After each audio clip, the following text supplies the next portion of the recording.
Hi everybody, how you doing today? I hope you're all having a great Friday so far. My Friday, pretty good. It's still really hot here, but that's okay. I guess we are lucky we had a pretty nice May, but now that it's July, I shouldn't expect much different. But let's go ahead and get started. So today I mostly, let me rearrange this.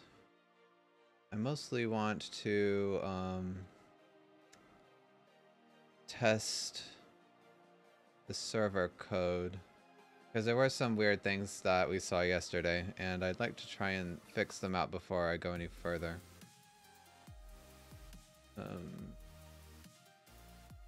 I guess it would really help if we could see the username. So why don't we go ahead and have that set up. So this will be a little slightly hackish. Let's see. It's not really gonna be hackish, it just won't be complete. I'm just gonna enable the connected player by default. And that's the one that just has the username text. Let's just apply that. And I guess I'll leave this here because I'm going to need to attach some things. Let's see.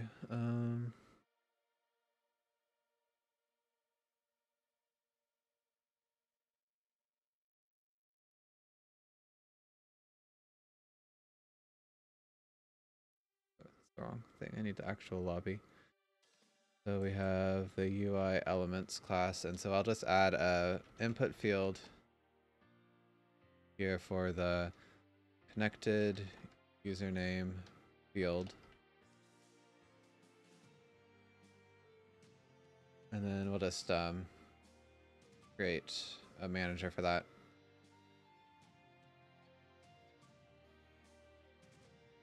So connected username field manager.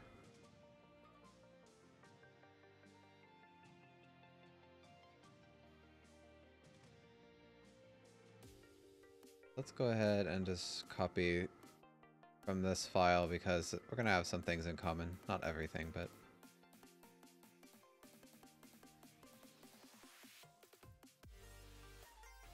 Okay, I don't know why I had to think there for copying, but...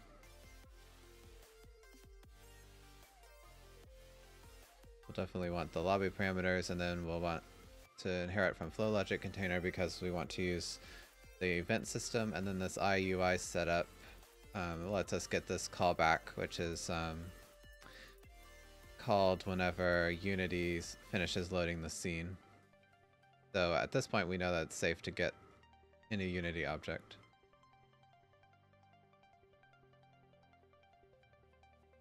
Okay, I don't really... This doesn't really need the state because it'll just update at any time and it has no input. So yeah, we don't care about the phase change. We really only need to match the parameters when they update.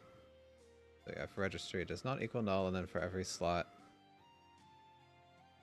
we would just do item connected username field dot text equals lobby parameter slots I dot username.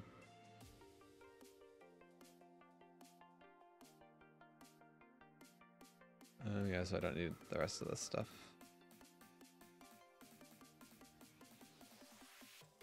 Yeah, that was it. And now status row, I just need to or wait, is it all the way up here? Once it's been done compiling, we should see another field here for the connected username. What did I do wrong?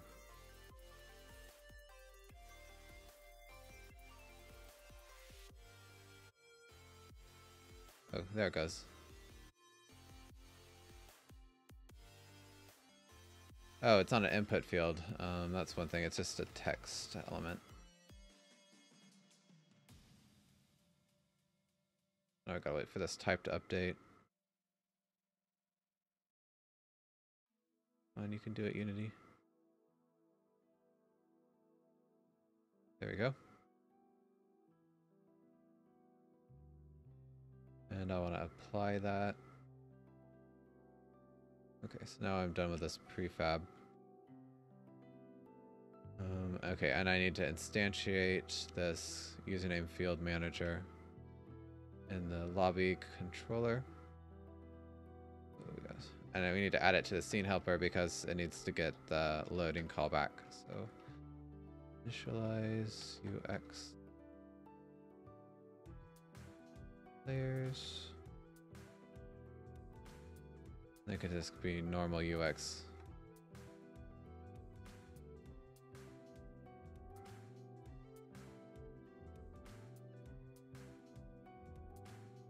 Okay, so let's now with this we should have a better display. It will at least be able to see the usernames.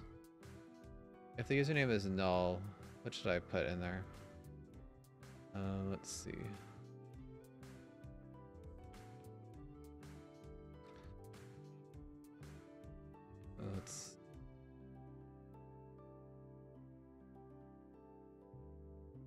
Username is lp slots I.username, and then I guess if this is null, then we'll put unknown or something.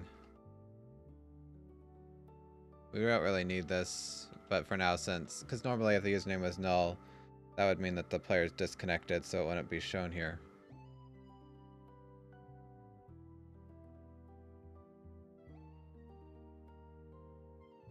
Yeah, let's do something like this.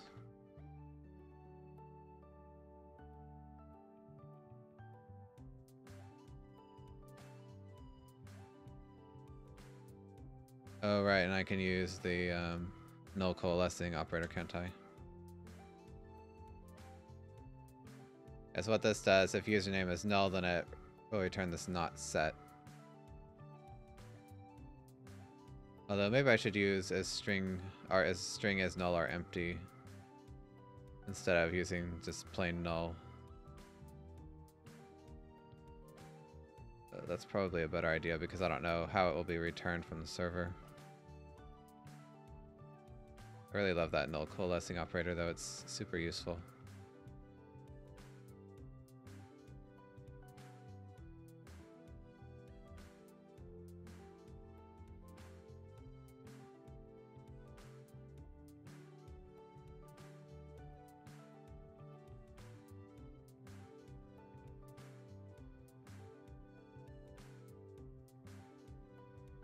Okay, so yeah, I have test username and then 3 not set.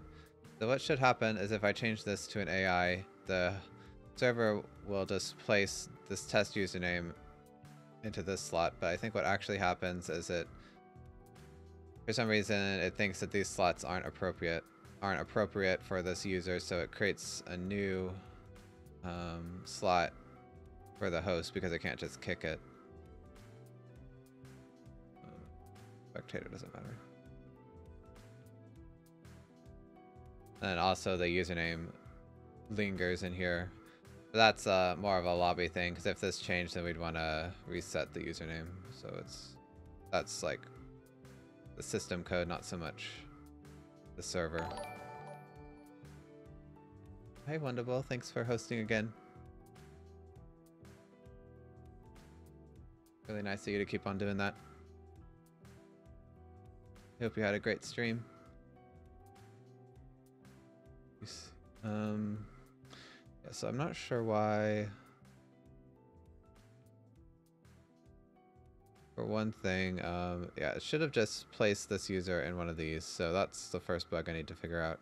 If I do this, at least we know it doesn't kick the host because that's kind of important. But for some reason, it just places them in another position. Let me see. So.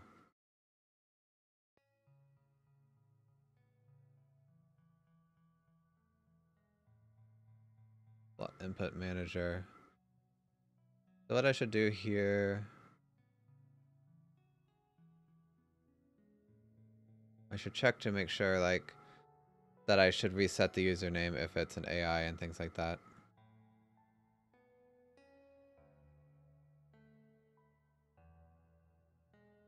let's say switch.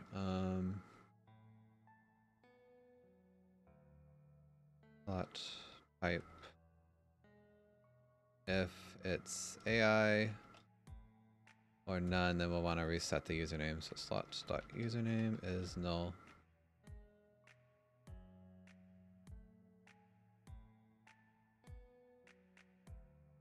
And then if it's a player, let's actually do this a couple ways. We won't really care about the none. Well, I guess we probably should. But it'll actually be separate from the AI.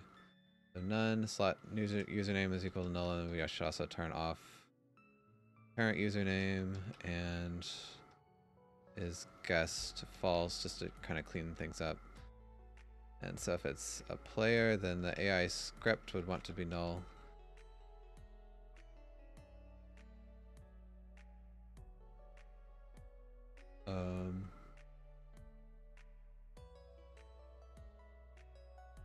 Let's see this. Okay, well I already did that as guest, so that's fine. Okay, so we can go ahead and just, yeah, is guest would be false, and so would username and parent username.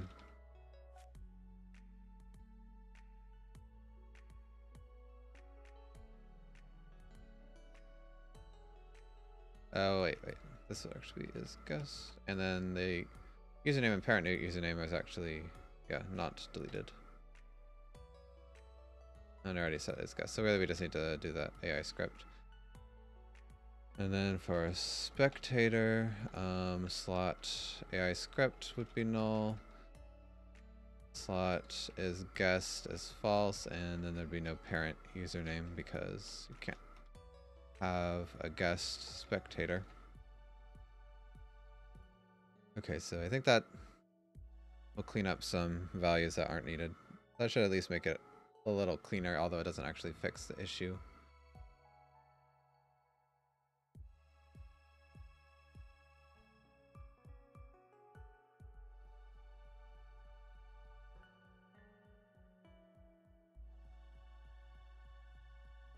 We'll change this to AI. Yeah, okay, so that does clear to not set at least, but it does create another slot down here.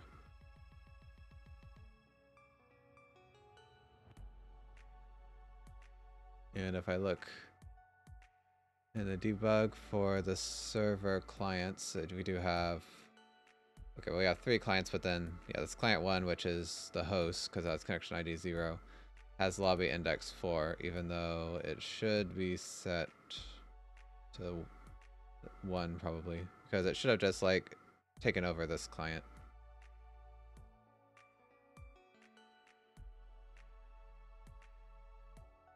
Oh, I know what is going on. Okay, so how would this work? So the reason that it doesn't think these slots are acceptable is because the client that's associated with them, or this slot already has a client associated with it. So what I should do is that if this client does not have an active collection or connection and it's not reserved for a player, we would just take that slot. So let me see.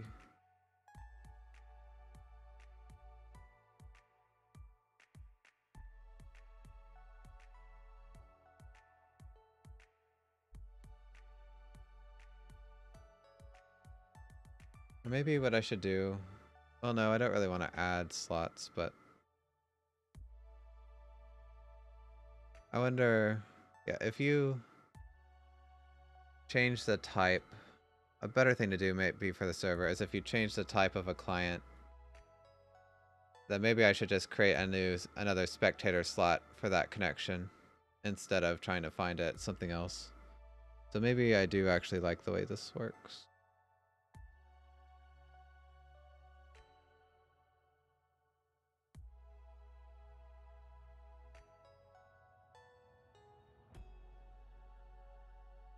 Let me see.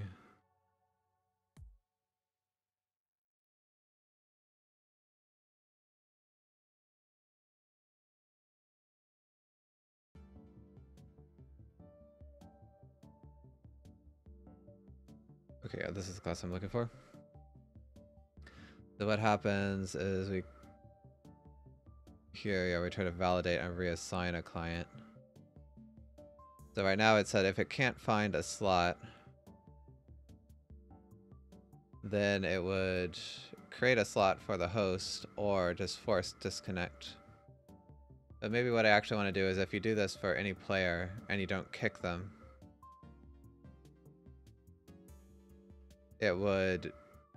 that the server would just create another slot for them. That might be the best thing to do.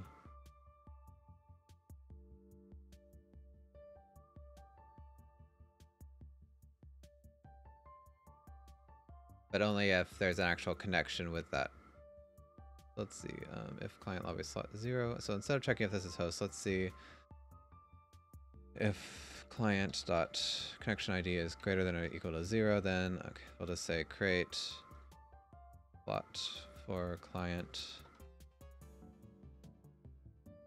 And then, yeah, we won't need to force disconnect, we'll just destroy the client. So we don't have to force disconnect it because it's already been disconnected.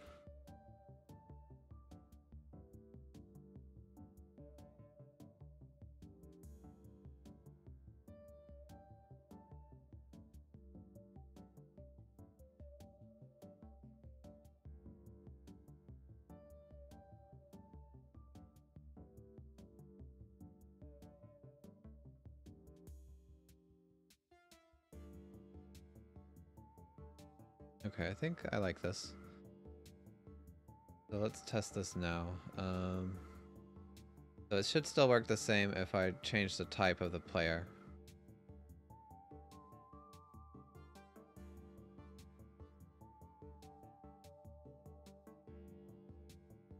So yeah, we have 4 slots now, so if I change this to AI, then the player would be set down here. But if I change one of these slots, which don't have anybody connected into them, to AI, it shouldn't create a new slot. Yeah, it doesn't. It just deletes that client. So let me check and see if that's what actually happened.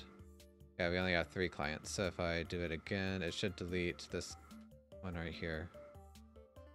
And it does. Okay. But if I do it here, it will make a new slot for the player and assign it slot 5. Yeah, so that makes sense. So if you actually want to get rid of this player, you would kick the player.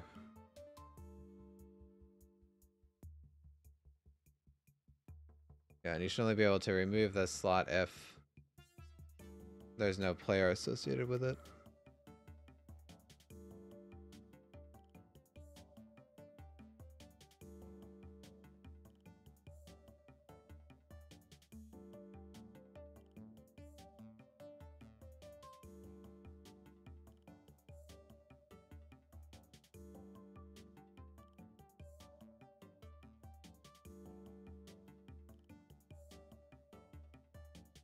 But I guess you could just remove the slot without kicking the player if they're not connected. So yeah, that's the main thing.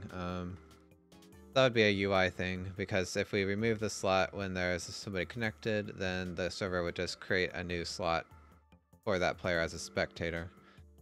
So the UI thing would need to say, if you clicked remove slot, do you want to kick this player, yes or no? And then if you say no, then it won't do anything. If you say yes, then it will also send a kick player command and then remove the slot. So that will be fine, I think. Okay, so I think I am pretty happy with this code.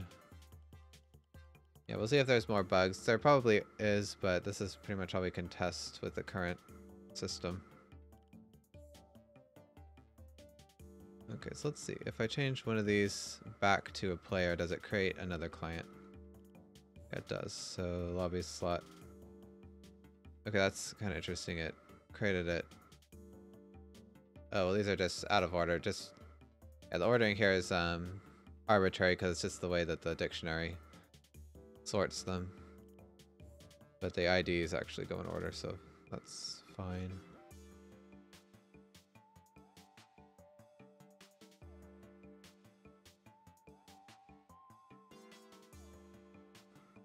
And if I delete that, and then if I create another one, it should be ID 7. Yeah, so everything seems to be fine. And if I had another player connect to this, it would assign it to one of these. So, actually, why don't we check that before we go any further?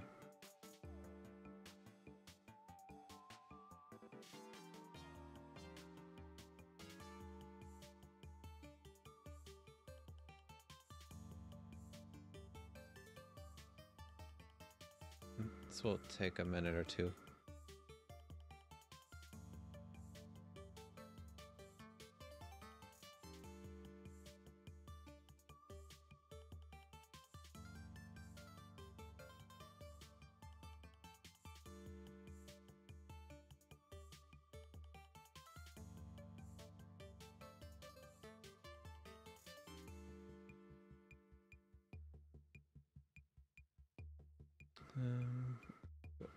It always takes a little long the first time you do it of the day as well.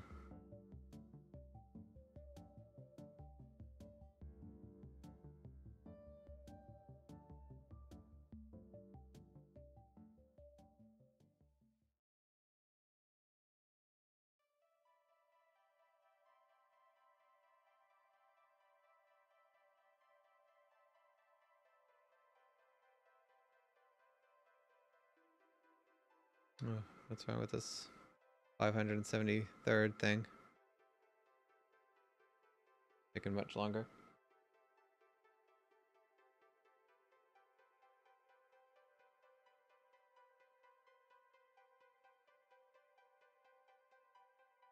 Okay, now it's almost done.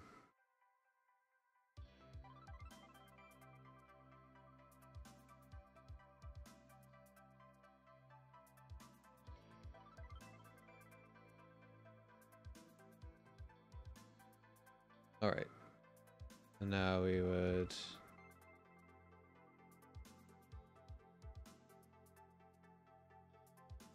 Interesting.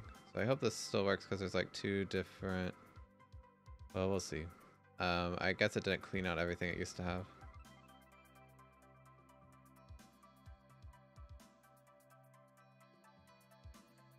Alright, so let's go ahead and create the server. Move this over here. This will be fine. Then join game, and let's just call this test client.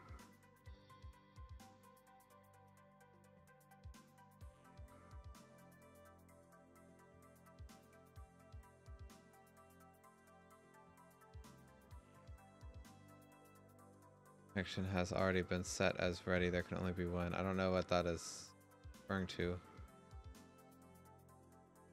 But it did get through, although it doesn't seem like it actually set it to anything.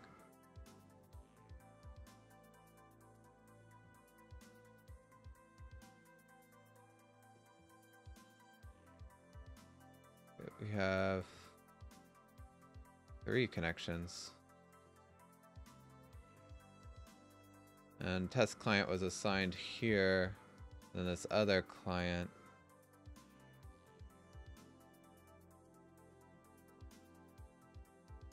What happens if I stop? And this other connection is lingering on. What is this other connection?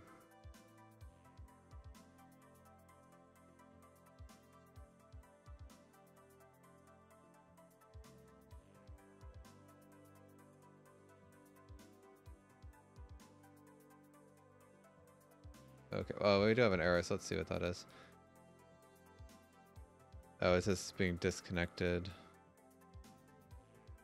Okay, well, let's look up through the log and see if I can see what's going on there. I've never had that problem before.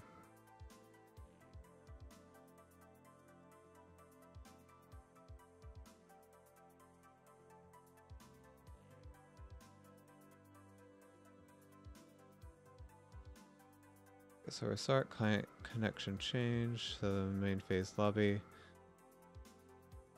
Play action list. Blah blah. Okay, so now the host is trying to validate itself. Okay, and I got client ID with 1. That's fine. Test username connected to slot. Let's see. Wait until the client connects.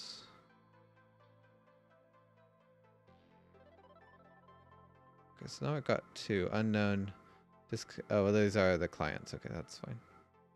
Trying to wait until we get a validation thing. Okay, so now I got a validation response, accept true, and client ID 2. So test username.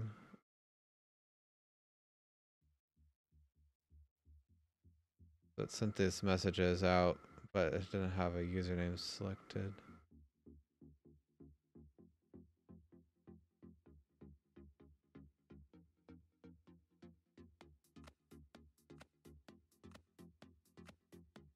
Okay, I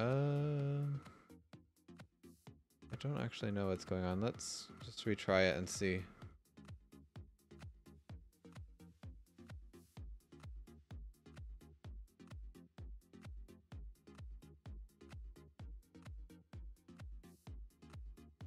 The password.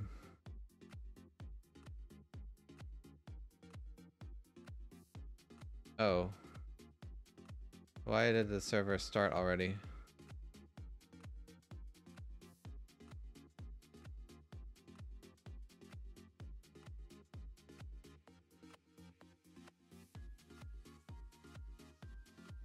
Maybe that was the issue. For some reason the server started when I was typing.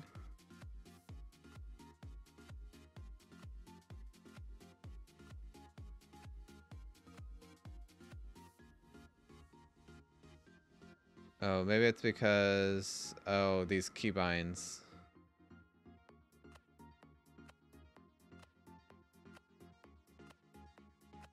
Oh yeah, duplicate username. So this will be client. No, I don't want to do that.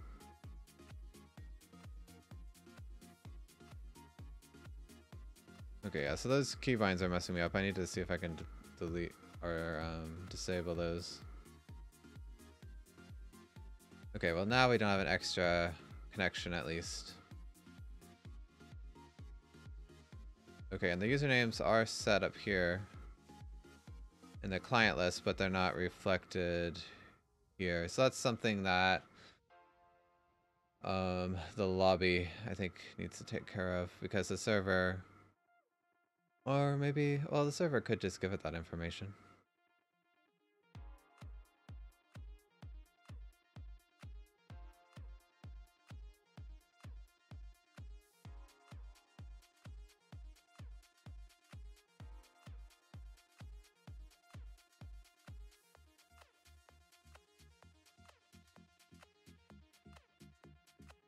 I don't know. How do I want to deal with that?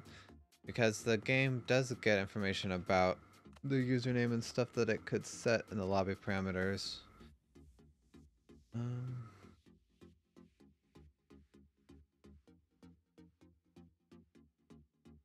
Actually, yeah, we should let I think the clients deal with that, because that's locking that slot to that username. So, and that's something the server shouldn't do. So yeah, when somebody connects, the game code will need to look at that and then say, okay, somebody's connected to a certain client, and from that we can tell what lobby slot it has, and then we can lock that slot to the username.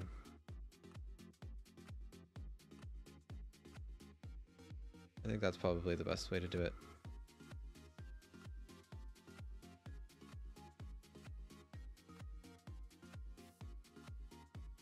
But yeah, so let's see. How can I disable the keybinds for the network?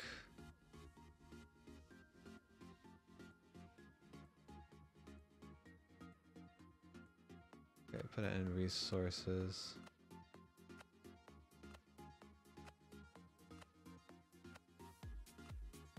Okay, it doesn't have an easy way to do it. So network manager, disable keybind.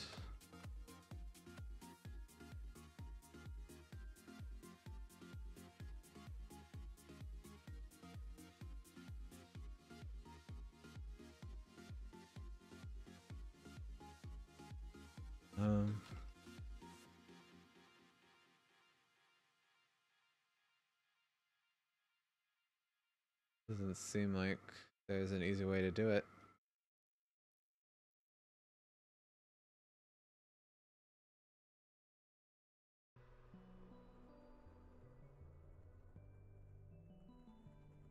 Okay, I did kind of like it because it let me see when the server was active, but maybe now it's the time to just get rid of it and we'll use our debugs.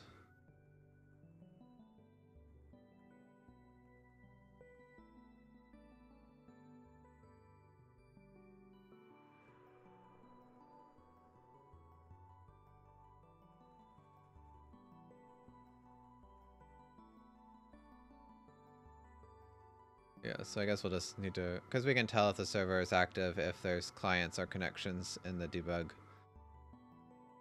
So let me, okay, let's build it one more time, and I guess I'll clear out this, because we seem to have some stuff left in. And I just want to check to make sure that those weird things that were happening were due to the, what settings? Were due to the HUD keybinds. Oh right, I moved it off to a different part of the screen. Forgot about that.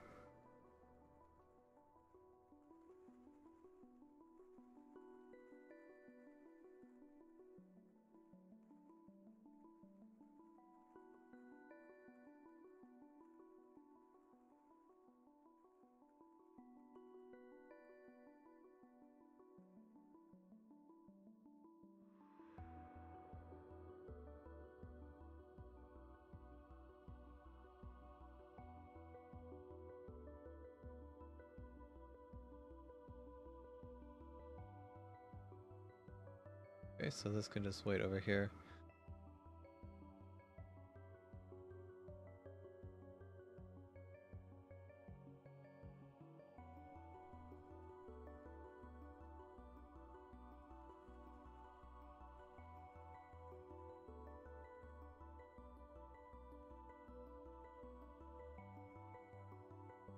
This will be test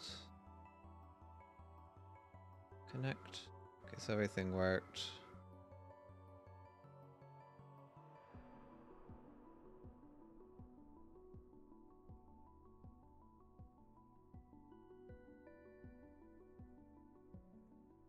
So both things are right here. And the username test client is assigned to that. Well, let me see. Because when I do create a new slot, I do assign the username to that slot automatically. Maybe I shouldn't do that in the server. We'll just create one and then assign the client to that slot. I don't know if that actually matters a whole lot. It's as if I'm gonna have the server not set usernames, then, well, I don't know. When we create a new slot for a client, we probably should assign it already. That should be fine. It's just, okay, well, I know the distinction because when a user connects, it's not during this lobby parameter being set, so I can't change it at that point because we don't have it stored. So yeah, the host would just take care of that.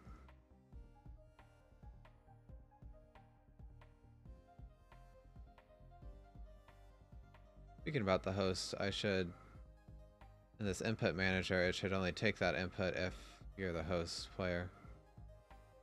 So the type drop-down manager, the interactable should only be if we're an input phase and we're the host. So let's see, local connection, because you can't change this if you're not the host.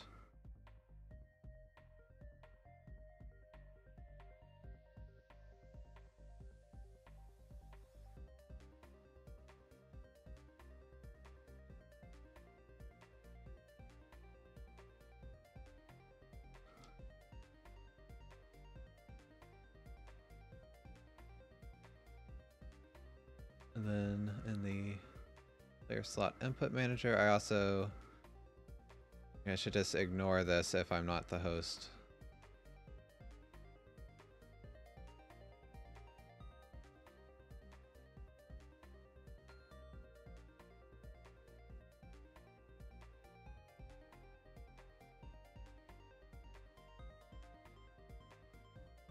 You might be thinking that if somebody wanted to cheat, they could just say that they're the host, even if they're not, but that won't really work because the server, I mean, the client, you'd be able to change everything, but the server would actually reject the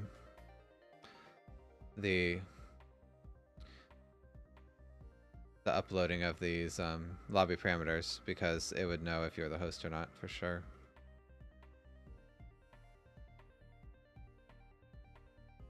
I guess I should double check that, but I think that's how I programmed it. Yeah, if the connection is the host connection, so that's good. Okay. So before I want to test this with the separate client, but before I do that, let's go ahead and create a class that will just set the usernames based on the clients updating. So client update watcher. This will actually be the first class that actually cares about the client messages, but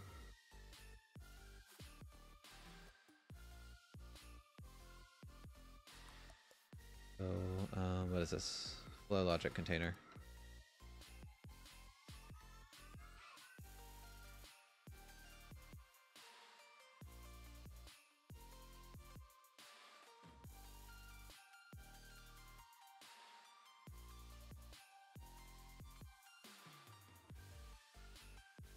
Okay, and what do I need here? Actually, what is the class that holds the client data? And networking. Okay, so client info.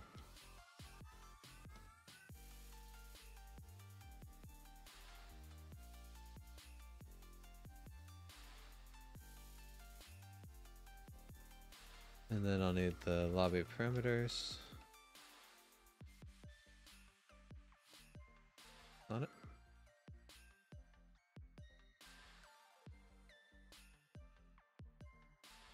And I guess the flow state, because when we first enter the lobby, we'll want to go ahead and match this immediately.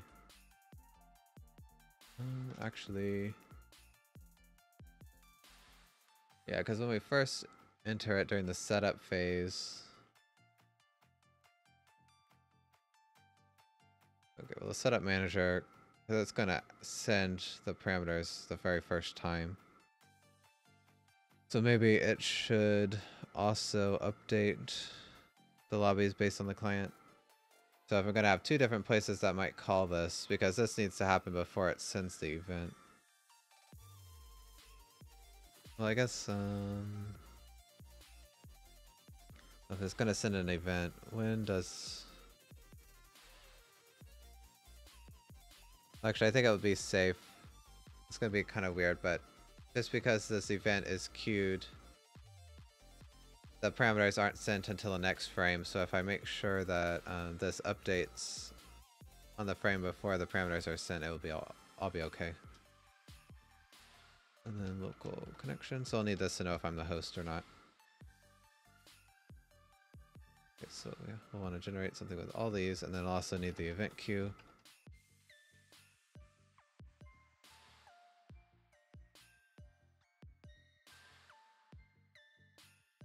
Pass that up to the parent. Okay, and then tickballs, add new event exists listener, phase change event. And then I'll also have the client update event, which I forget what that even is. Client. Okay, client info change.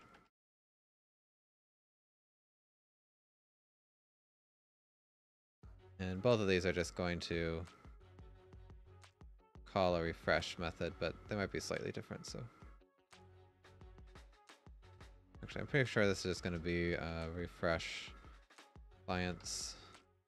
And then on phase change, we'll have a little extra logic to see if we're in the right time or not. So if state phase is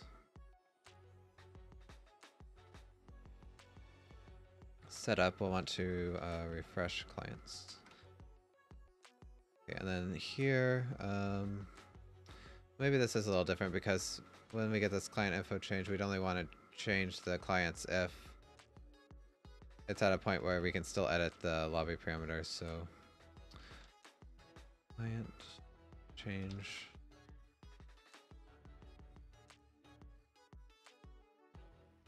At a certain point, we can't update the lobby parameters anymore.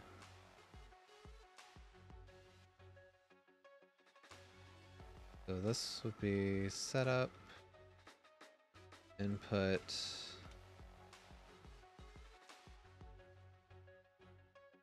and ready.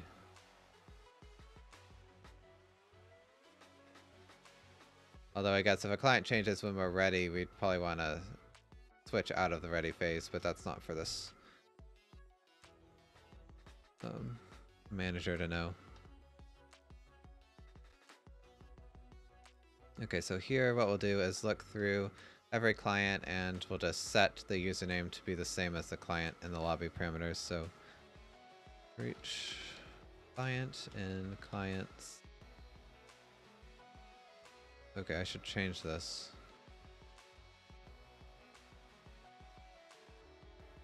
Because they're not slots anymore. Actually, where is this even set?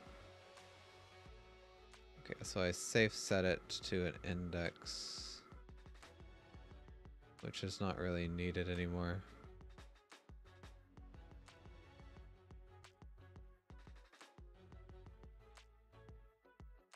Wait, why do I create this new list? That shouldn't be needed.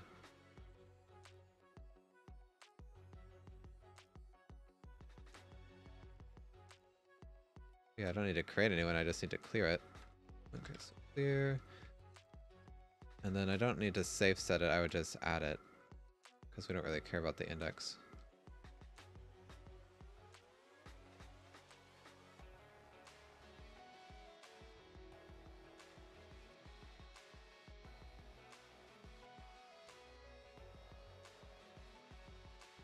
Okay, so let's see.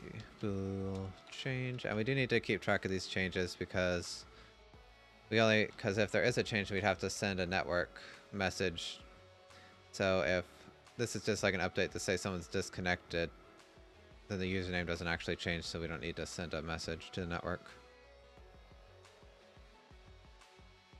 Alright, so did I already have a check? Oh, that was on the server to see if the usernames were separate.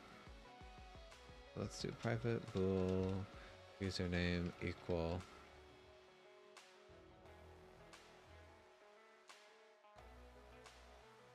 string A, string B. And it's basically if A or if string is null or empty A equals string null or empty B, then we'll return true. Otherwise, we want to make sure that they're equal, ignoring the case.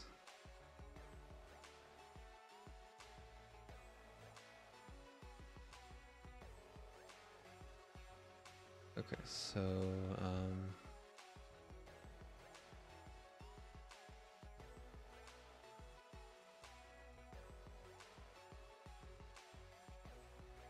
and I guess we'll leave behind, well, if a client's already assigned to a different slot than the one that they were in before, we probably would want to wipe the old username.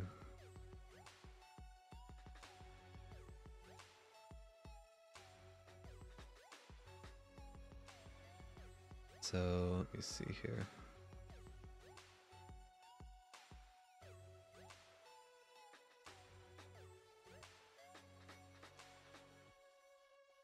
Why don't I do that? So and or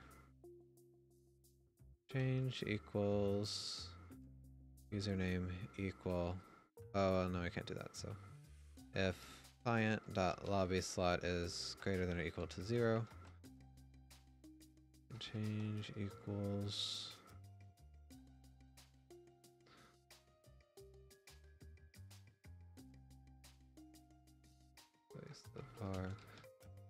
equals slots client.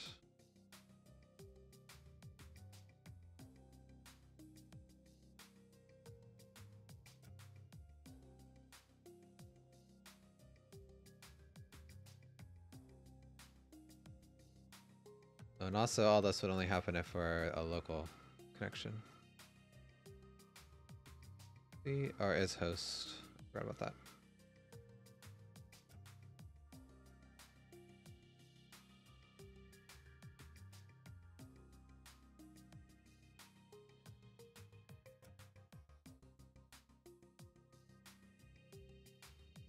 Okay, so the change is if this is false, and then slot.username equals client.username. I should probably also make sure that this slot is also a player type. If slot type is player and slot is guest is false. Oh, it could also be a spectator, couldn't it? So let's see. Private bool is slot.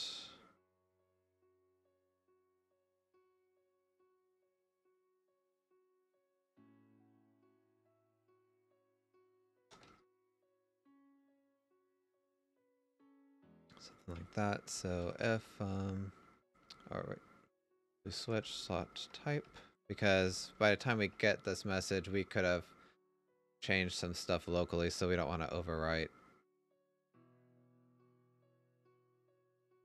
Case player, we return slot is guest is false. And then spectator would return true, and then otherwise would return false.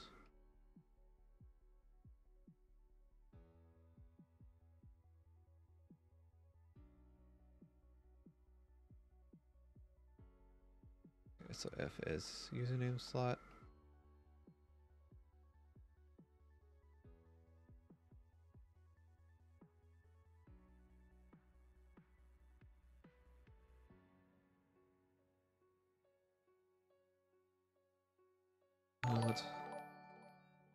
Hey, hi Alpha Gamer, thanks for hosting me. Hope you had a great stream. How are you doing today? What's wrong with this? Oh, I need one more parenthesis.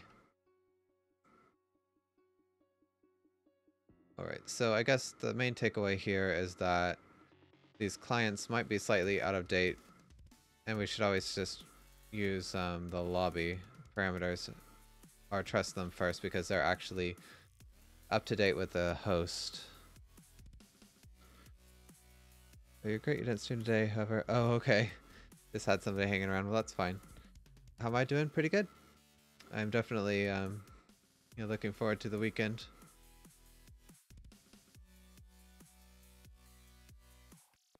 And we're getting some work done on the server, so that's always good to see. Okay, so what else do I need to do here? Okay, and then I want to wipe slots that already have something associated, or the username is already associated with something else. So I guess this will be called pretty often. So let's go ahead and create this hash up here. String associated usernames. So basically we don't want a slot to be reserved for 2 users, so we'll just delete any extra ones.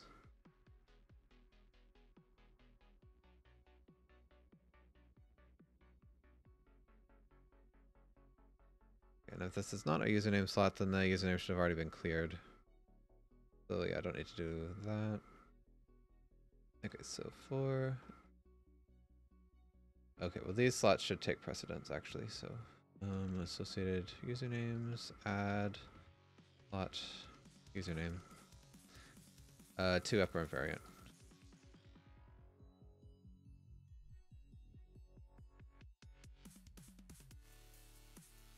And so now we'll loop through every slot to see if Do I need to do 4 each? I don't think so. Oh, actually, yeah, I do, because I want to call this as username slot. So I should do 4. But anyway, we'll loop through every slot to see if they have a username associated with them. Oh, also, we don't want to do one that we just updated.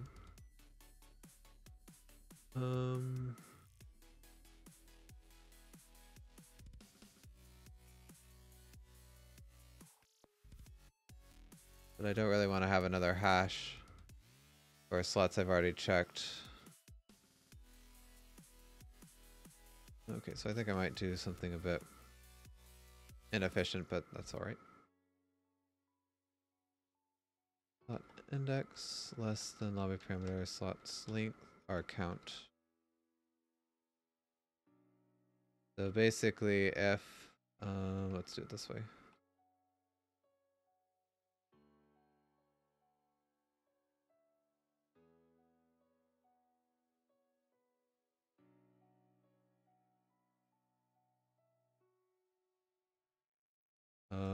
Actually I should get the actual slot object.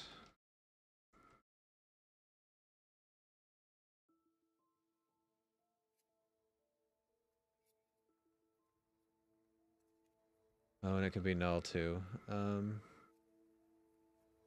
I guess if it's null or empty, we don't really care about the slot, so if is username slot or string is null or empty slot username or client are connected. Oh, also, okay, I just realized, well, that's fine.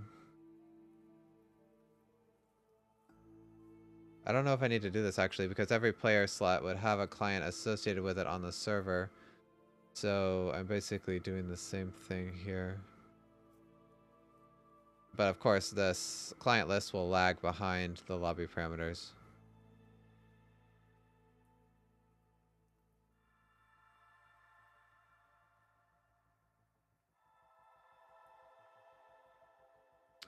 Okay, let's not do this for now and see if I actually need to do it later, because I'm kind of thinking that it might just sort itself out. Well, I'll leave this around in case I need it, but the main thing is that we update the username to match newly connected clients.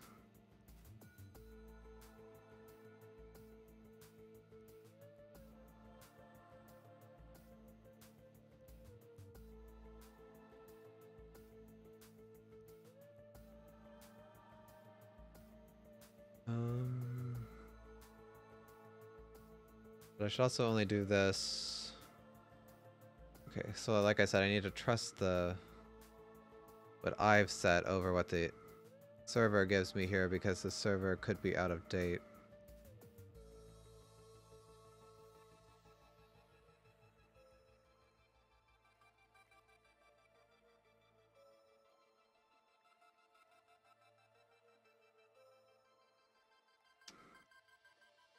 Also, I just realized something else I might need to look at.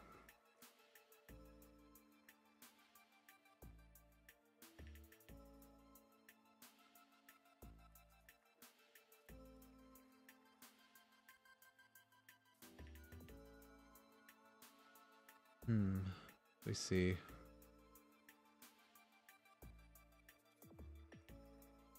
Okay, so one thing I'm thinking of now, it's kind of different than this.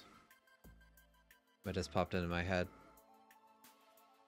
When I receive the lobby parameters from the server, of course it's lagging behind too, so it could make sense that I've changed these lobby parameters from what the server has given me.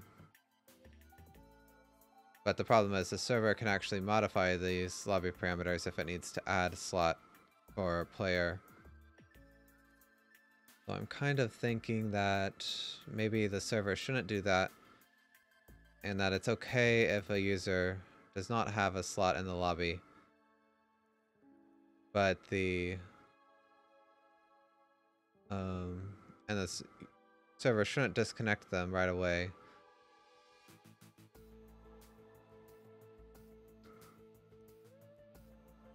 But then it's up to the client to assign a slot to those clients, or it's up to the host to assign a slot to clients without a slot.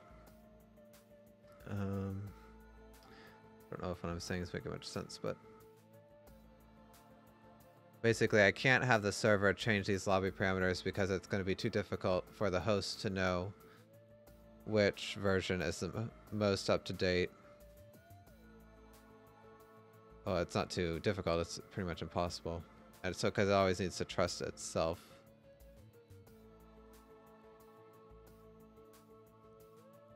Although technically the host and the server are the same in this game, but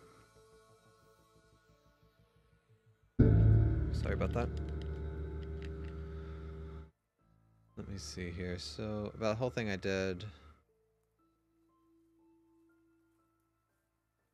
with the server might not need to be done after all. So basically what would happen is instead of assigning a slot, this client, we wouldn't actually destroy the client unless they were, if they're connected, or if they're disconnected, we'd destroy the client, but if they're connected, we would just leave them slotless, I think.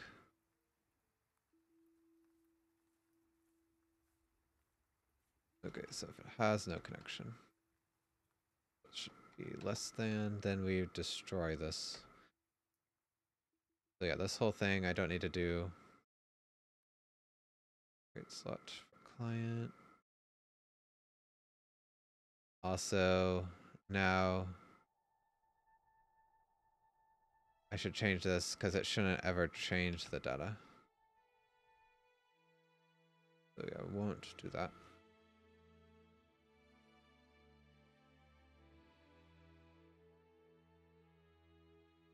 I think this is just better, yeah. I think because in this, the way that I'm building this game is we don't have a centralized server that does the logic, so the clients need to trust themselves. And at this point, because of the way things can update, the host just always has complete control. So there's no, if the server ever changes anything, the host would just override it, so there's no point to even do it. So what I should see...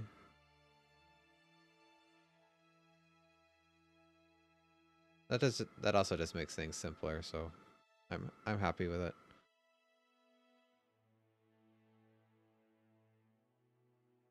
Okay, so yeah, we won't change that. So we'll just inherit the data from the set message. Okay, so anyway. Okay, so the client update watcher, it would first of all check this stuff and then set the username. And then if a client doesn't have a slot, then I'd want to add something. Well, first, I guess I could assign it a slot because, again, there could be some open slot for that client that I don't know about, or that the server didn't know about at the time.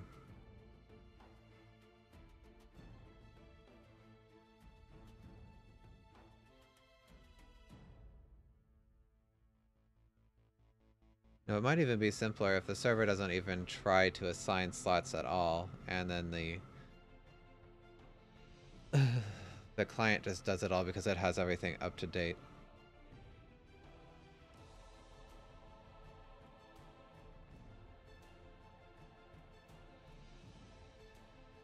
If that's the case, then the lobby parameters wouldn't have... Well, okay, the only problem with that is... Well, I guess... Okay, so I'm trying to think about when we save the lobby parameters to a file. We wouldn't save an index to a client, we would save an index, or we just save the username, which is pretty much the same thing, but then, The actual lobby parameters might not have a username unless it's saying that's reserved for that player.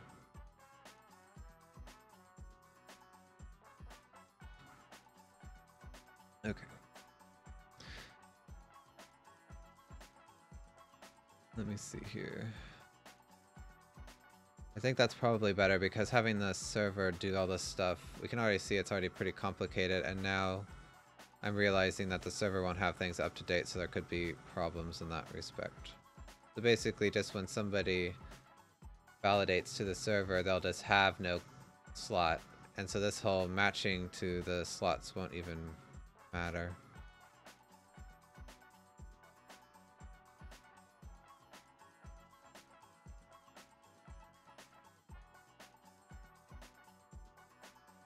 Yeah, so let me see here.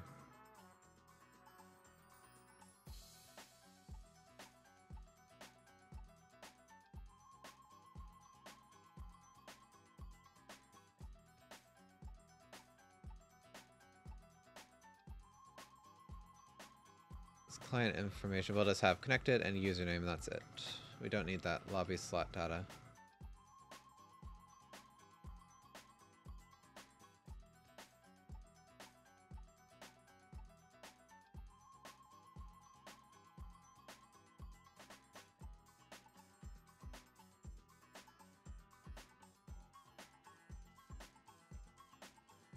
Because the server doesn't even care about that, and so that would actually go into the lobby parameters now.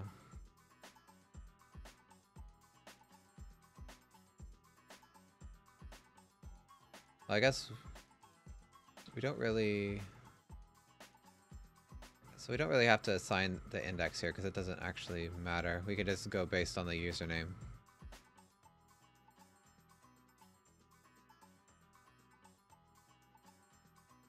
Okay, so let me see here.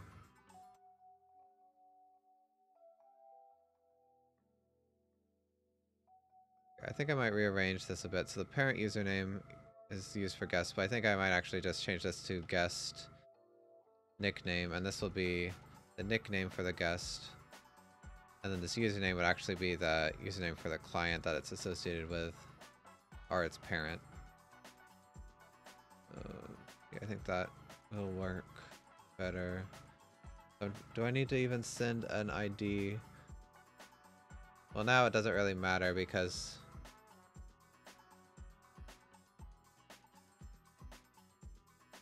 the client ID doesn't...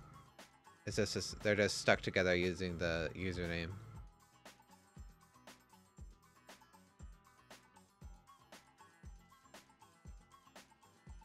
Okay, and then the server will need to know which slot, I think, is associated with a client. Or does it even need to know that? I don't know, but if it did, it would just match up the usernames.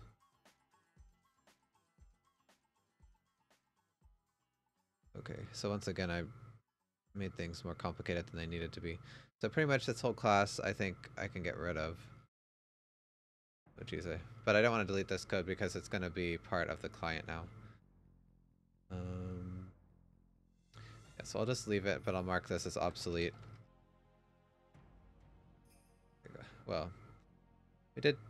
Yeah, most of this is not needed anymore, so we'll get rid of this. So now all that the... Well, actually, what about the commands? So we still have command to kick.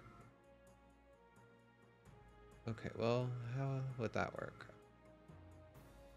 So the transfer command doesn't even matter anymore. Because what would happen is, yeah, the client would just switch the slot that a username is on. And since the indexes aren't like hard-coded anymore, it doesn't actually change anything. And a kick command, I guess the client would just send a separate kick message to the server. And it would kick that player. But now that's completely decoupled from the lobby parameters, so... Okay, so that's actually good. So I guess now I can get rid of that. I can... do I need... I don't really need the separate lobby parameter data either.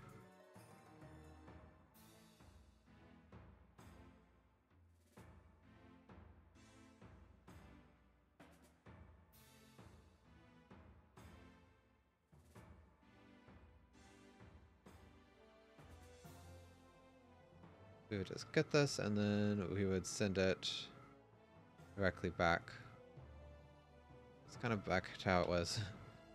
This is deleted. Okay, well.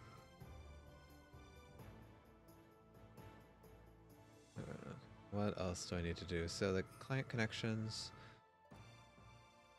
Like, is this lobby slot index used anywhere else except for the client lobby match? So it's used in that sender, but it doesn't actually matter. And then this connection status messenger, which is just sending the lobby slot index. So yeah, I can get rid of this, and then here I just delete that. And then I need to just delete this used anywhere? Yeah, it's a lobby match. That's all. So delete this. So yeah, nothing actually cared about the lobby slot. Except for the matcher, which is now going to be riddled with errors. So I guess I need... Oh, that's not the right thing. I'm going to need to just comment it out.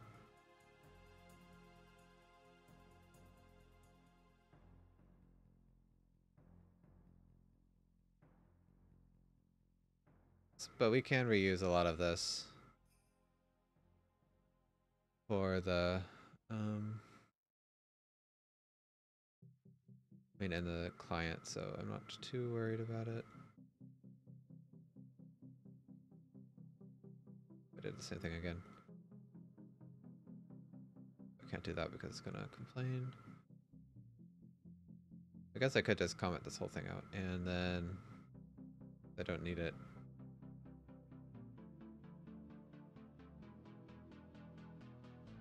Then on the server game, we'll delete this. Okay, so what about the validation? So I think all that will do now is just create a new client. And it doesn't even try to assign it a lobby slot. So, validator. That might be how it already works, I don't know. Oh, it still has this like slot for user where it's checking.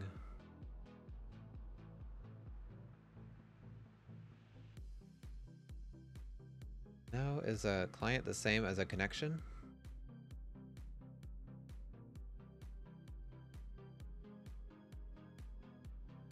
Maybe they don't even need to be separate.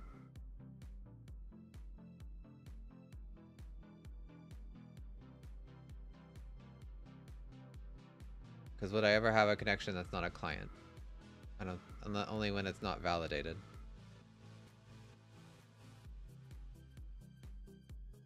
Okay, so yeah, we can get rid of that. Okay, this is going to be a pretty big refactor, but... And I guess we'll still have this client flags thing. It'll be fine.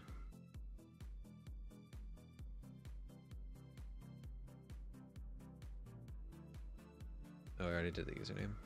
And I don't have to do the connection ID. Oh, this is what I was trying to copy. Oops. So yeah, yeah, we don't need that because now, well, I will need a public bool validated. Or let's actually just call it a trusted.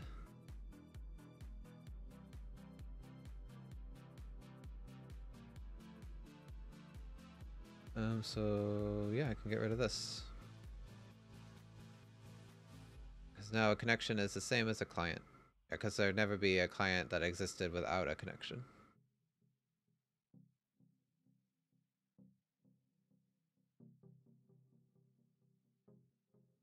Okay, so yeah, if it's accepted.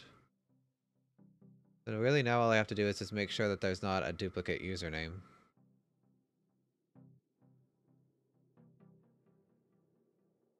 So invalid message is one thing, connection already validated is another, password mismatch, and then cannot find slot really just means... Okay, so one other thing I should do, I guess... Well, I don't know. I'll worry about that later, but at some point we probably want to make sure that there's like a max number of connections. so that if the player wanted to signal the server to automatically kick any extra players. But I guess that could even be done from the host, but I probably won't do it here. So public int or const int max trusted connections, and we'll just set it to 32, probably more than needed, but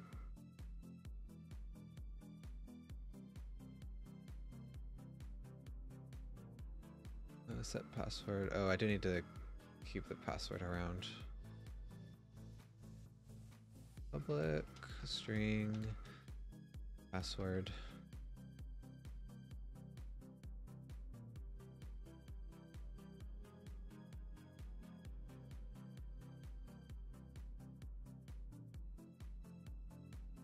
Okay, so I've connected dot. Okay, so this is checking to see if it's been validated already. So if the connection is already trusted. Oh, I don't know. Cons dot. Okay, well, I don't have to check if it exists in here because the connection is created as soon as Unity notifies me that this connection has been established. This is fine. So connections, connected, trusted, and check password. I guess I should do this. So var connection equals cons dot connected. So if it's trusted and the password is correct. So this is pretty much just, don't need it anymore. And I guess I'll just need unique username. I think I pass, yeah, I do pass the username. Right, method. So what this did is just look through clients to try and find one that had a matching username if it was reserved. But yeah, that server doesn't need to do that.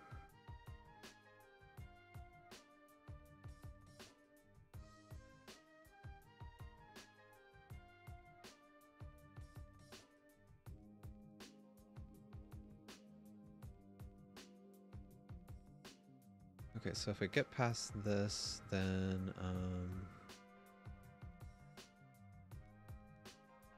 actually save this.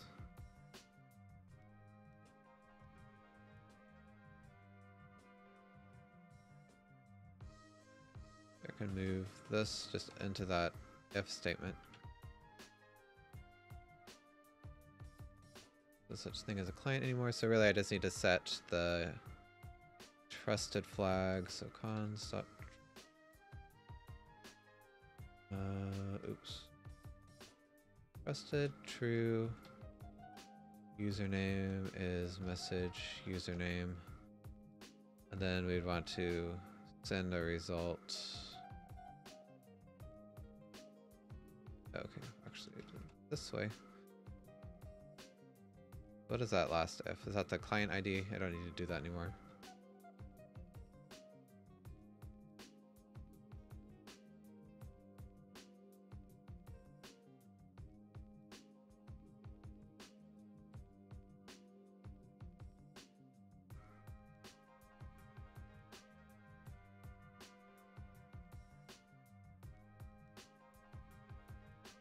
So yeah, we'll send the result message.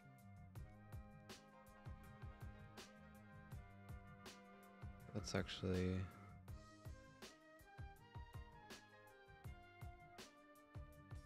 do it like that.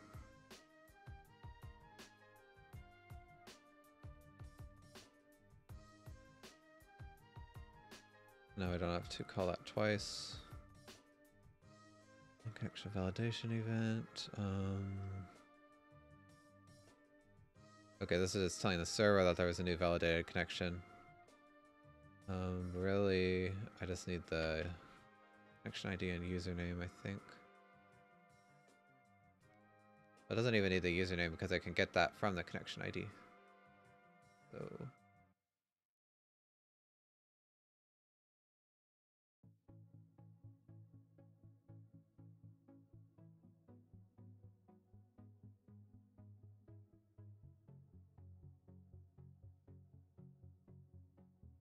don't think anything actually uses this event, but I'll just leave it.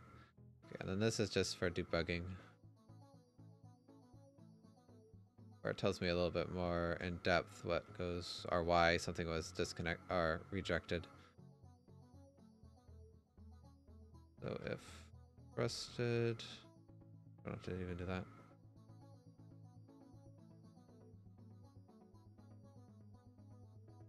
Okay, and then else if unique username is false. So now I don't have to worry about the slot. Oh, except I do need to check max connections.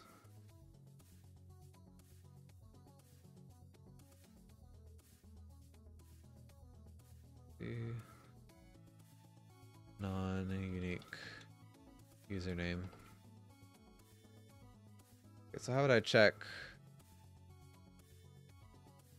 the and can accept new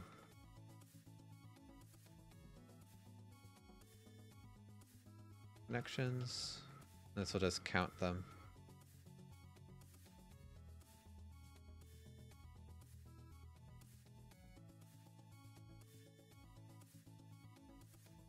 Else, this is the only other thing that could happen, so I don't really need to do another test. Cannot accept new connections. Okay, so here I just need to go through all the already validated connections and see if the username is unique or not.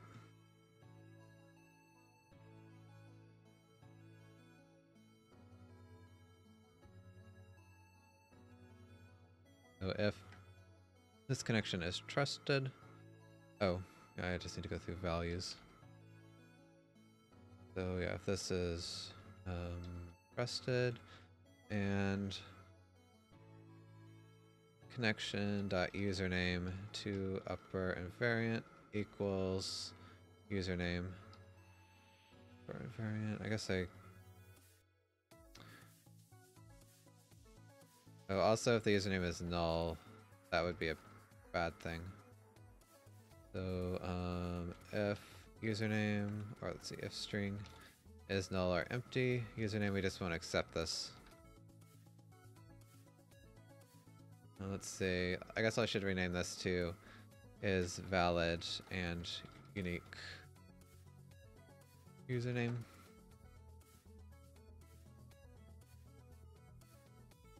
Now I don't have to check that twice. Okay, we'll turn false here because this username is duplicate.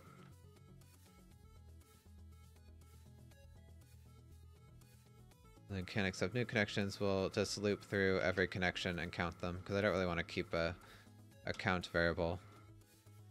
So number trusted was 0. So if the connection is trusted, we'll and then we'll return number trusted less than max trusted connections. Alright, so I think that's about it here. So we changed a lot, but there's going to be a ton of errors because I deleted the client. First of all, this active client sender. This doesn't exist, and I don't even know, this client index doesn't even have any meaning anymore. What is this even called? It's only sent by the lobby flow by a ready check. So the ready check could just be received from a connection now. I don't know if that's even needed.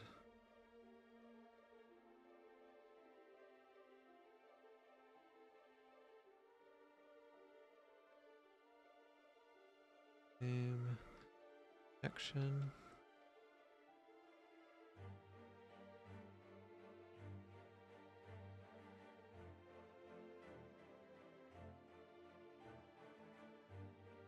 So I guess we'd want to check that it's trusted, I suppose. suppose. That would be the usefulness here.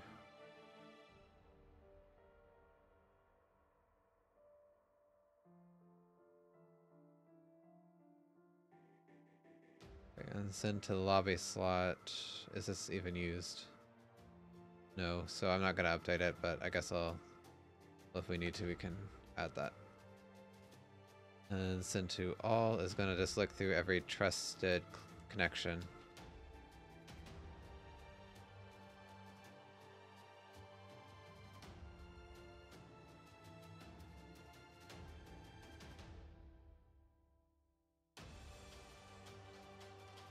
Oh, and I do need the ID, so pair. So pair value trusted, then pair key.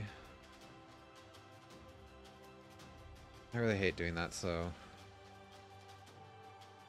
pair key and connection equals pair value. I know this is really not needed, but I don't like using the pair value and pair key because it's not obvious what those mean. Okay, so disconnect. Does anything even use this because it's not? Some things.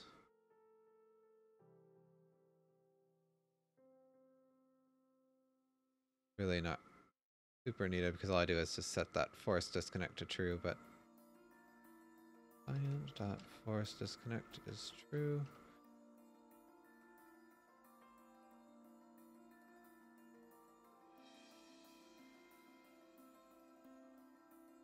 Okay, and then send a ready check. That is fine. But again, there's no such thing as a lobby slot, so I'll get rid of that.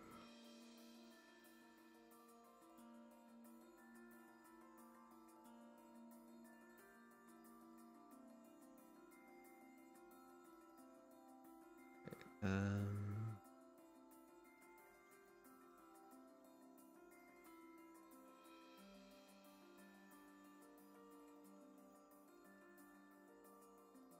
so we'd really just return client dot trusted and client. Oh yeah, and connection ID equals connections host connection. Okay. So yeah, there's gonna be a lot more errors. Let's check them out. Or not? Yeah, I was gonna say there's gotta be more.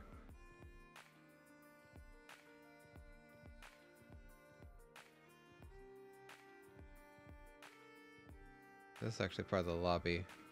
Oh yeah, because this lobby param data is no more.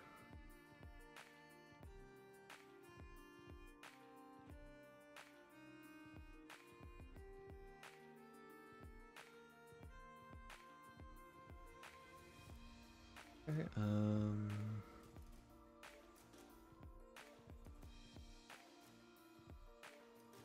oh yeah, so I should rename this to guest nickname.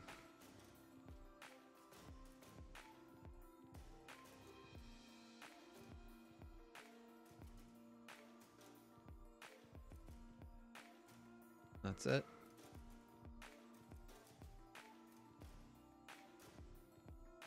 I really don't need to check this because they already been checked up here, but I'll just leave it. And then the connection status messenger. What is this? This is on the server.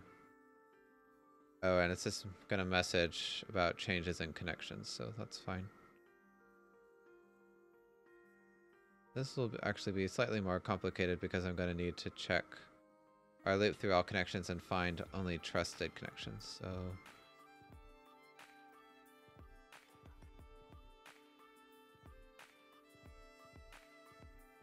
I can't do it quite like that. So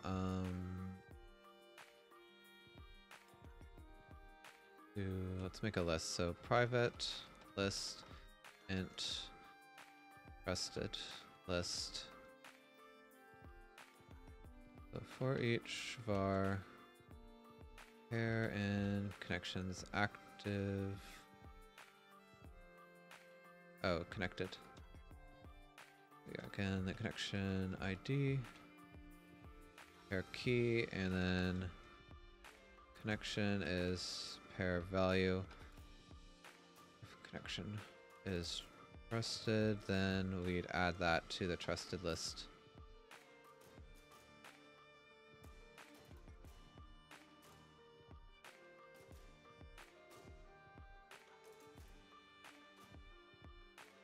Okay, and then this be one for every trusted connection for each ID and trusted list. So connections,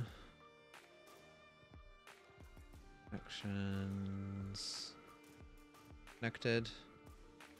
Okay, so connected would just be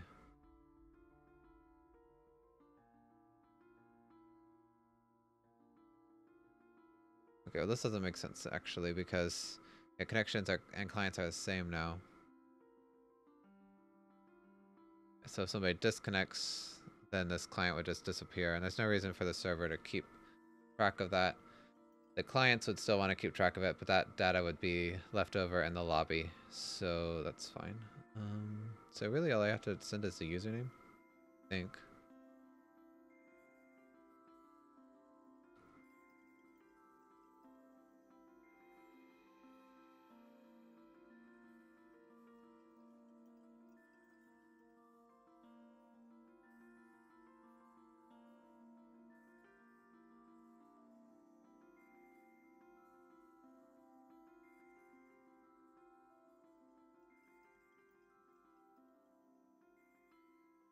Yeah, so that's really all that clients need to know.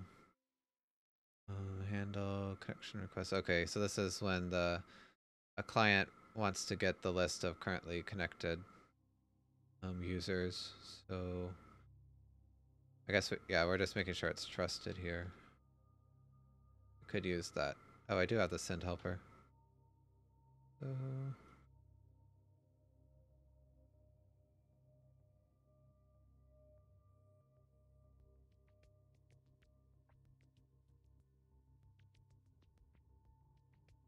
So this already checks to make sure if it's trusted, so I don't have to do it here.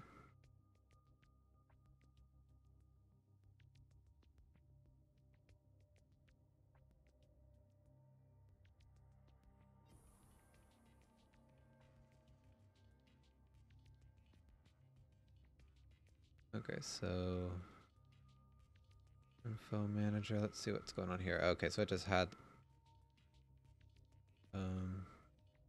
oh, it didn't even use it. Oh, it used it here. Oh, because the message collector needed a list of the clients. I guess now it would just need a list of connections. I'm gonna have to change this up again.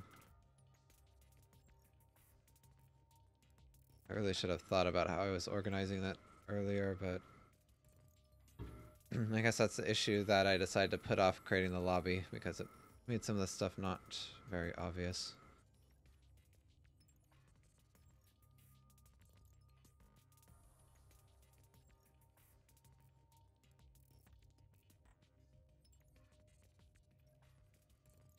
Okay, so what happens?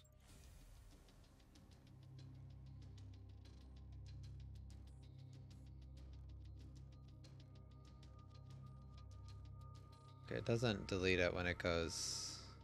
Oh, it does delete it when it disconnects. So really all I have to do is just remove this list. Remove this if a connection doesn't exist or it goes untrusted. So first off, for each, let's rename this.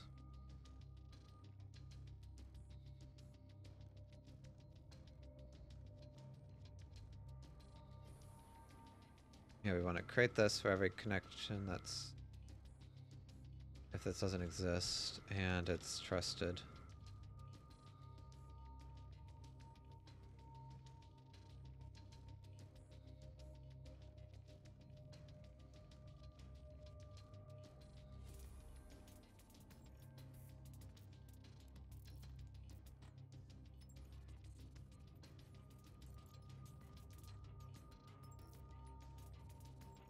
Okay, so this would check to see if there's a connection. And or it's not trusted.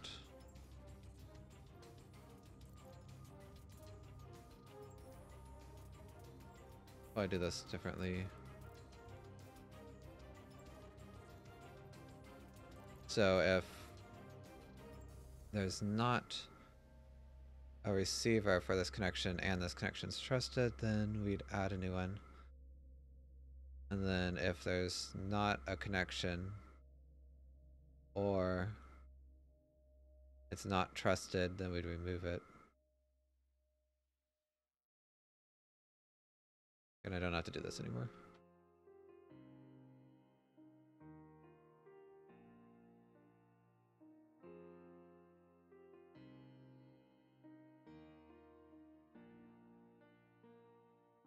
This is trusted.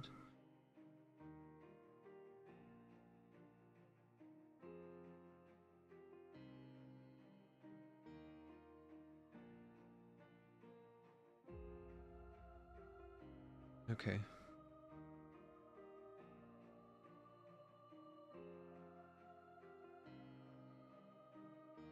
So what does this class do? Why did it need the clients?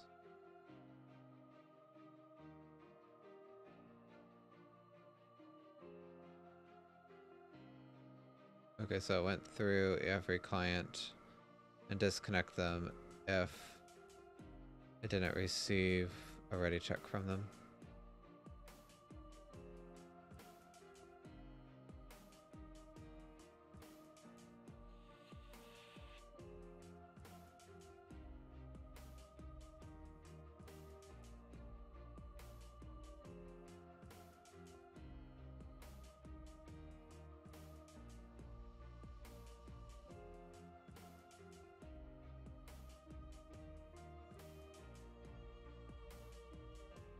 Okay, what else? So action list. I think most of these are just going to be, I need to send the connections to this class instead of the clients. Okay, this is another timeout manager though, so it's going to need the connections instead of that. Oops.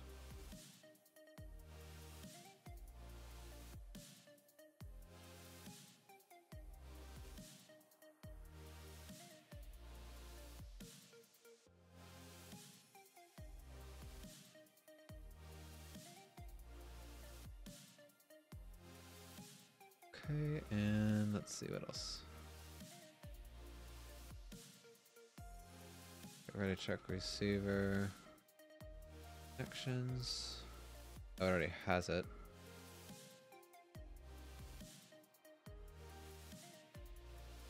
Okay, so here it's getting a ready check.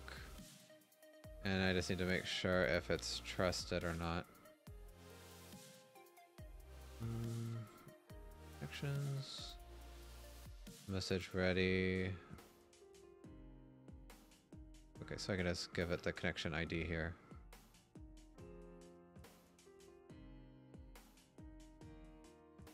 And this should be a connection ID now.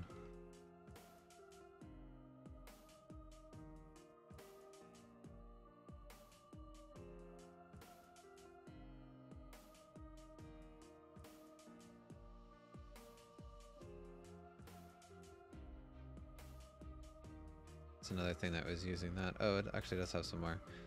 So yeah, the slot doesn't exist. Just go based on that connection ID.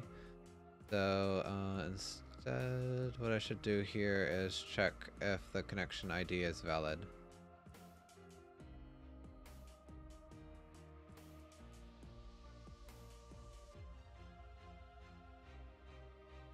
And the only other thing is that if somehow it got validated when we're not actually in the play phase, then we wouldn't want to accept this message, but I think that's more for the clients to realize they need to disregard this. The server really is just acting as kind of a liaison between them. Okay, so if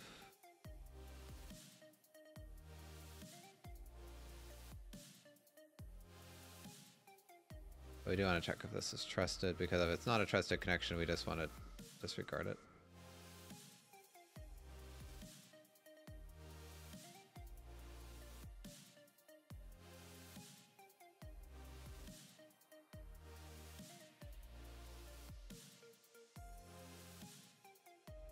Okay, and actually, sorry for knocking that.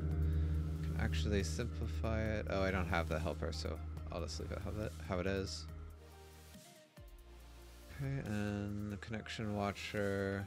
Oops. I don't know, do I even need this anymore? What does it do? Oh no, it sees when to create new connections, so yeah, that's pretty important.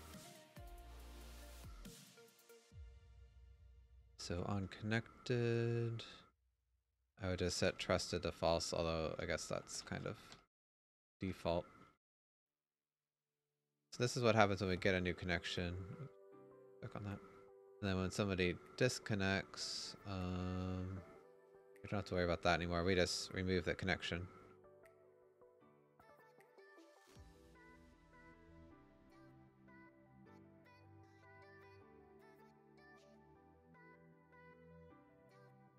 Okay, and now this is adding an on start. I don't need to do this anymore. And then on stop, I would want to clear the password. That's a good idea.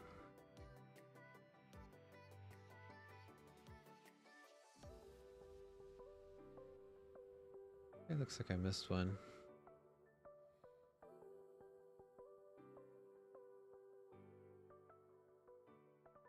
And again, it's just worrying about if it's has a slot in game yet. So if it's, but we really just need to check if it's trusted.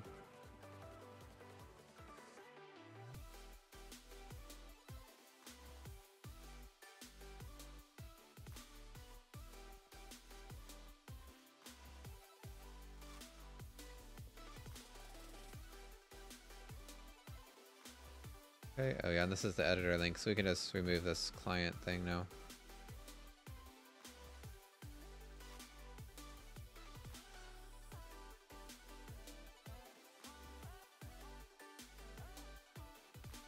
Okay, I think we're almost done. I need to get connections instead.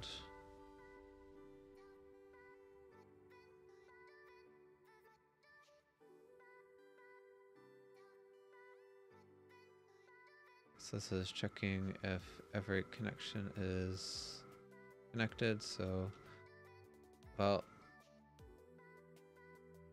what does this even matter? Okay, this is one thing that the server might want to know if somebody has disconnected, because I would want to freeze the timeouts, but I think a better way to do this is I need to have one of the clients signal that it should freeze timeouts or something.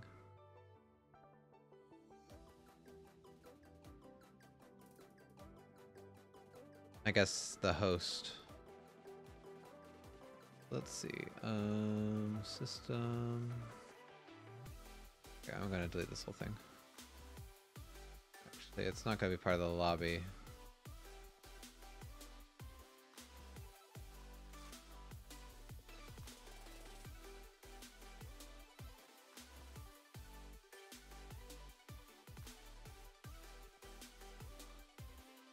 Okay, timeout manager should freeze if it receives a message to do so by the client. Or maybe even the server shouldn't even do these timeouts.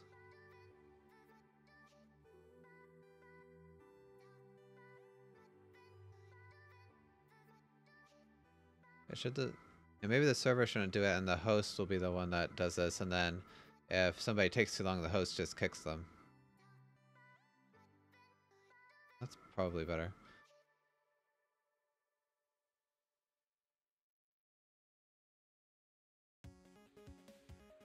Okay, so let's change that. Change timeouts to the managed client side on the host instead of the server. Then I'll just leave some things timeout manager and then loading, then play. Okay, so really, if I want to, I think I can just comment this out.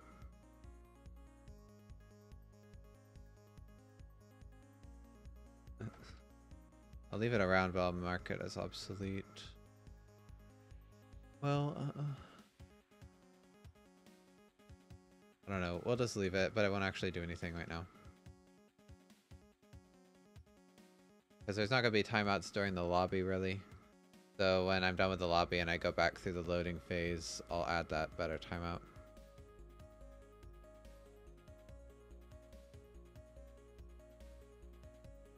Yeah, it can just be the hosts will disconnect other players, but the clients might just disconnect themselves, for example, if the host is taking too long. Yeah, that should be okay. I think that will work out much better. Oops, still more to do. I thought we were almost done.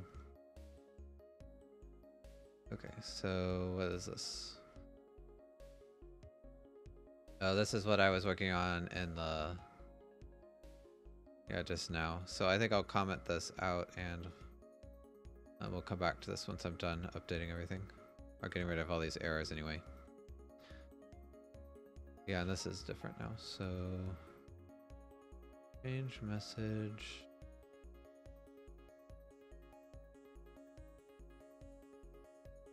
Oh, let me rename. Nope.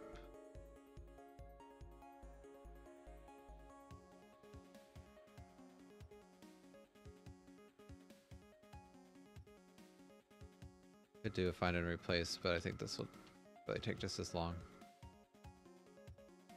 Okay, and this should be guest nickname now.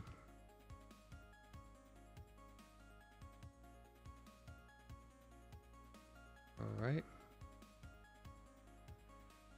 And slot input manager. Okay, so if it's an AI, I guess we can get rid of the nickname.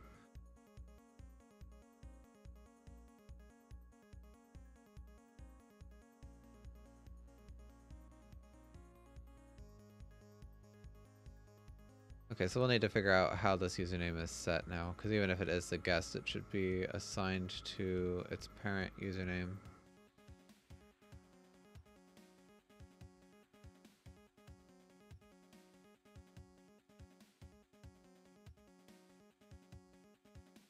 So I'm not sure how that will be taken care of, but we'll deal with that. It's definitely gonna be client side, so. Okay, so this is talking about the save file, so I just want to change this to guest nickname, although I don't even know if this needs to be saved necessarily, but we'll leave it. And this is client synchronizer, yeah, because all there is just the username now.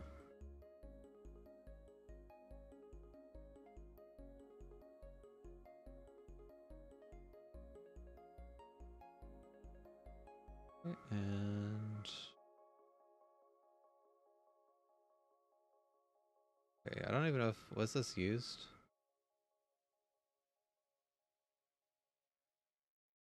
Oh, okay, it was used by the error checker.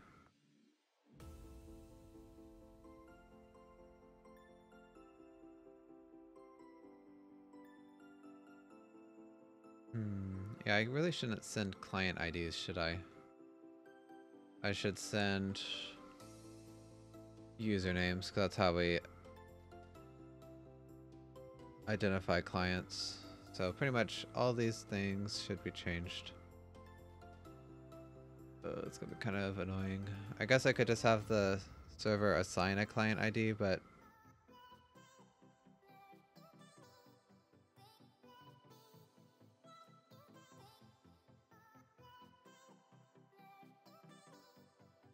I mean, why not just use username? It's not gonna be that different.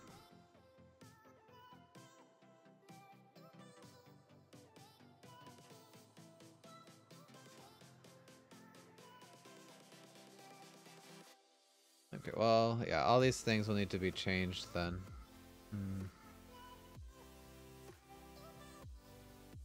What is this? Oh, for a selection, yeah, because trying to make sure that the server doesn't change our selections. Let's see. We'll just set this to true because it's going to cause an error to happen all the time. But we'll have to come back to this. And this is the same type of thing.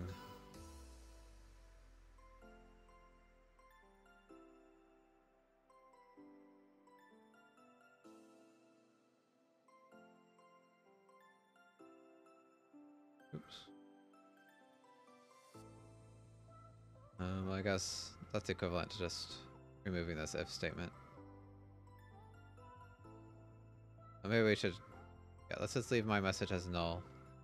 Because we'll have to come back and fix this at some point. Although now it might give me a warning that's not set. It'd be kind of annoying, but... Oh yeah, so I need to remove that from the local connection.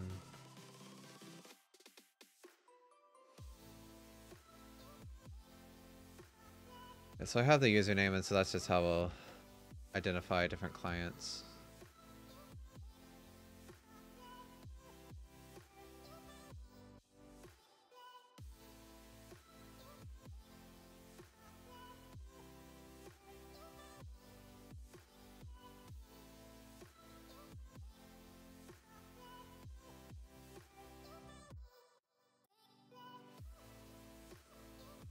Oh, some more on the server? Oh yeah, so I just need to check if this is valid instead of...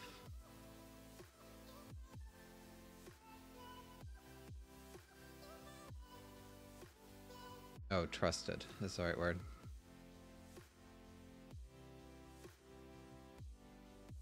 Okay, and more stuff on the server. The client ID is the same as the connection ID.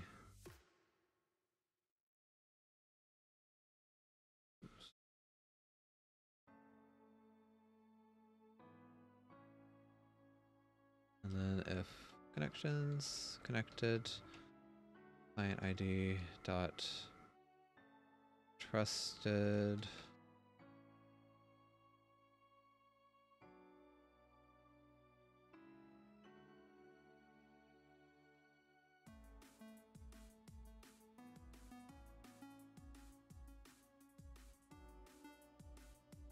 Okay, there's still more. I thought I updated all these.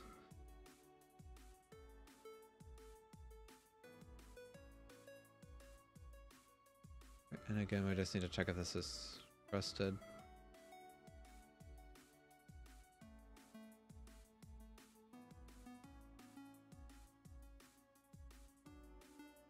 Oh, while I'm here, this make lists, these client IDs should be switched to strings.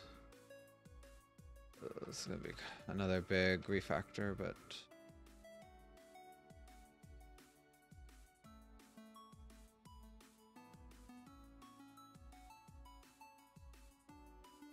so new, because this will actually just be a list of the usernames. So client. Wait, that's not.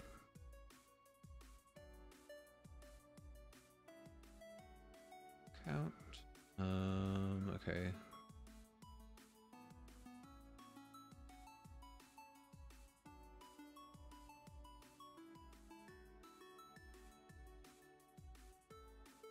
What's going on here? So I'll receive slots. So it's adding a valid thing. Okay. So. Okay. Int connection. Or I guess let's do this. ID is all received slots I. And then client array is connections, connected, ID, username. And then here is the message. Okay, and so now anything that does that I'm going to need to update to use a string instead of an ID. Yeah, that's kind of annoying.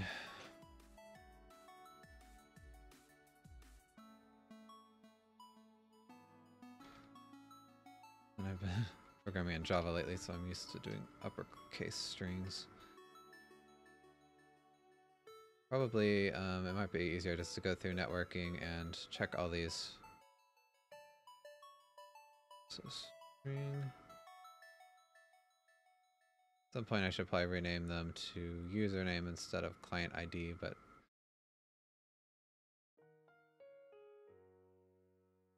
I'll just leave it for now.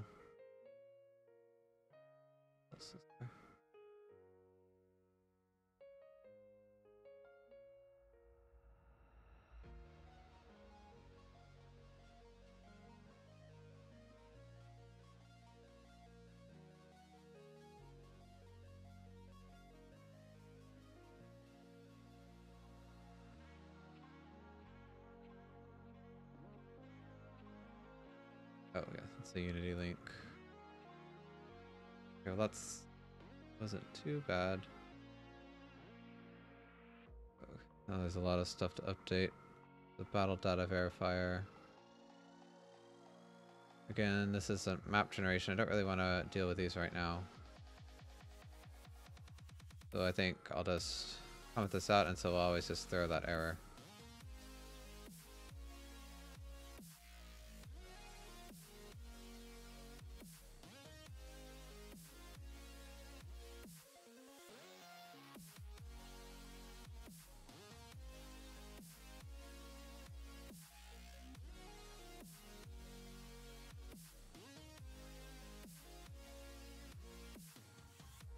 I don't need to do this anymore. I just need to see if it's valid or trusted.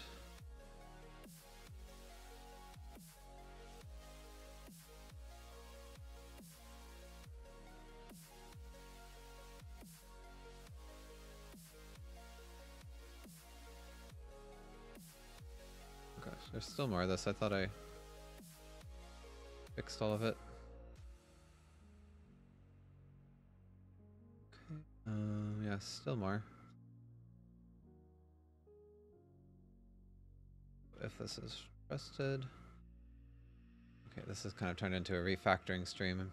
I'm sure this is very exciting. Sometimes you just gotta do it. Well, most projects you wouldn't bother with this because you've already spent so much time and you're under a time crunch, but this project I have the luxury of taking as long as I want, so I want the code to be very nice. Yeah, I can just get rid of that. Okay, and now this is checking. Okay, yeah, so if this connection is not trusted and the timer is over the disconnect period, then it just disconnects that client because we don't want untrusted connections to stick around for too long. Okay, so now it's probably going to recompile and give me more errors, but maybe not. Oh no, it is working. Well, let's just play and see what happens. I'm sure there's more things I need to fix, but... yeah, there's an error right there. Object reference not set, and get message. The trusted list. Oh, I forgot to initialize that. I always forget to do that. Probably did it somewhere else too, because I remember creating another list for some reason.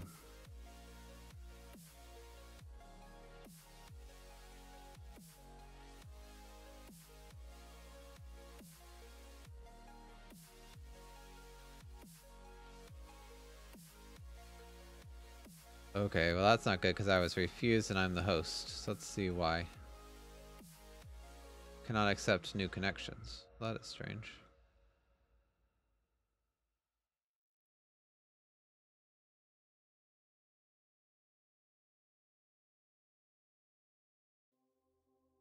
So if the connection is trusted, check password is valid and unique and can accept new connections. Then I accept this to or set this to true. The server, yeah, it did send false back.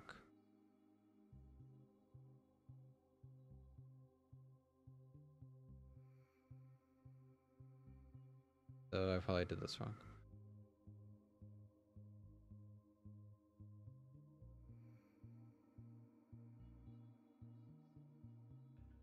Doesn't look like I did it wrong though. This is set to 32.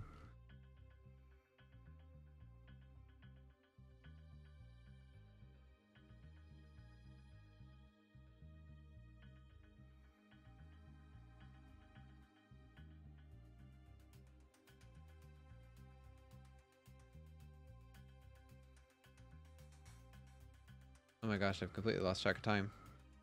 I've just been programming along. Okay, well let's just see if I can... I guess we'll just see what this print is, but then I'm gonna have to leave.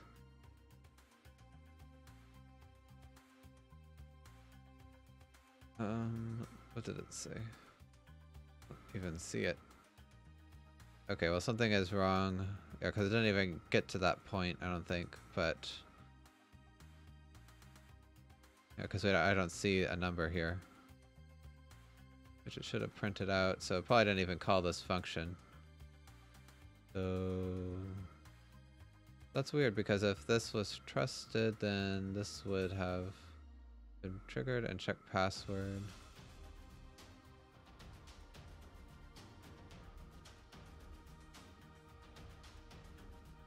Okay, well I don't know. We'll see. I'll just do some more testing. But also if I get kicked, well, I'll probably try again, but that's kind of weird because we went to refuse, but then it still tried to keep connecting. I should write a little note about that. It's actually not part of the lobby, but setup continues trying to connect if refused. Oops. If I remember the... Yeah, there we go. But anyway, thanks everybody for coming by and watching. I'm sorry, this was a bit... Well, I don't know. Maybe it wasn't so boring, but I think this code is going to make things a lot simpler. It was pretty much just a refactoring stream, but I did say it was going to be working on the lobby. I mean the server. But anyway, if you would like to know when I go live, oh yeah, it'll be the weekend, so I guess Monday at noon Eastern. Feel free to follow me here on Twitch. I also post when I go live on Twitter. I have a YouTube server, or YouTube channel, where I upload all streams if you'd like to see how the game used to look. You can go check that out. And then I have a Discord server where you can chat with me anytime. I'd love to see you there. But I'll put links in chat, and then, or you can check out the video description if you're watching from YouTube. But I think that's it for me. So yeah, have a great weekend, and I guess I'll see you Monday. Bye-bye.